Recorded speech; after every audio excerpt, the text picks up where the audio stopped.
Bonjour et bienvenue dans le Flash Info. Le ministère de la Communication, des Médias et de la Francophonie annonce la journée du mérite de la communication, édition 2021. Cette troisième édition se tiendra en décembre prochain.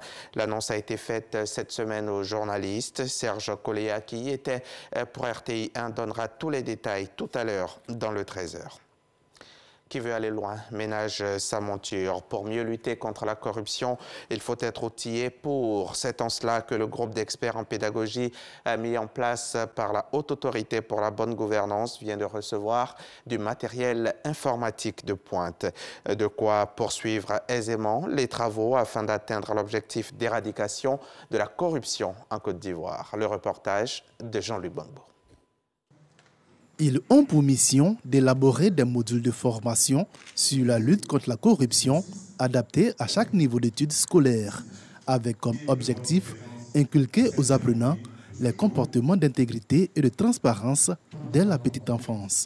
Une mission confiée à ce groupe d'experts en pédagogie par la Haute Autorité pour la bonne gouvernance. Quoi de plus important que ce soit des curricula introduits dans notre système éducatif lui-même ou depuis la maternelle. L'enfant est familiarisé avec un souci majeur du pays, c'est-à-dire lutter, apprendre à reconnaître des valeurs et apprendre à s'imposer un certain nombre de choses qui profitent à la société.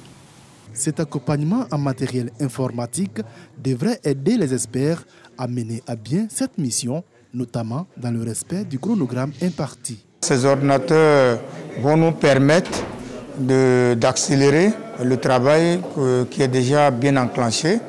Et donc on a déjà élaboré des prototypes de modules et de curricula.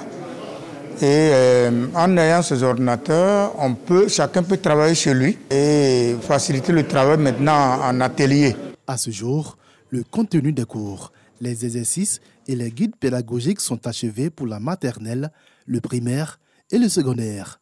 Le chronogramme de mise en œuvre de ce projet prévoit une phase expérimentale sur la période 2021-2022. L'extension et la généralisation de l'enseignement sur la lutte contre la corruption sont prévues pour septembre 2023. Du côté du ministère du Tourisme et des Loisirs, on se forme également à la bonne gouvernance. Un séminaire de formation a eu lieu hier à l'intention de ces gestionnaires de crédit sur leur rôle et leurs responsabilités dans les procédures de passation de marchés publics. Il s'agit pour eux, entre autres, de maîtriser la procédure de mise en œuvre d'un appel d'offres ouvert, les procédures dérogatoires en matière. Nous allons y revenir avec Patricia Oumouetia dans le journal de 13h. On l'a appris à l'instant, le journaliste Joël Mumbere Moussavouli a été assassiné en Ituri, dans le territoire de Mombasa. C'est en RDC. Les faits se sont donc produits à Kenya, à une centaine de kilomètres à l'ouest de Bunia, dans l'est du pays. Le journaliste a été tué dans la nuit d'hier à aujourd'hui. Il était le directeur d'une radio communautaire. D'après l'un de ses confrères d'un autre média, il aurait été décapité par des hommes armés. Sa femme aurait aussi été attaquée et serait blessée. En Algérie, la lutte contre les incendies qui ravagent la Kabylie progresse. Au moins 71 personnes ont péri depuis lundi dans ces feux attisés par une vague de chaleur, mais qui sont, selon les autorités, d'origine criminelle. La majorité des incendies étaient cependant en passe d'être maîtrisés hier vendredi, selon les autorités. Selon la protection civile, il ne reste plus que 3 foyers dans la préfecture de Tizi Ouzou, l'une des plus dévastées par les flammes, tandis que 76 incendies auraient déjà été éteints depuis jeudi. Haïti est toujours plongé dans l'incertitude plus d'un mois après l'assassinat du président Jovenel Moïse à son domicile par un commando armé.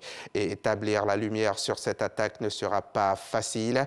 À peine choisi, le juge chargé de l'instruction a annoncé qu'il renonçait au dossier. Le juge Mathieu Chanlat a formellement signalé au tribunal de première instance de Port-au-Prince qu'il se déportait du dossier pour convenance personnelle. Fin de ce flash, à tout à l'heure pour le journal, 13h.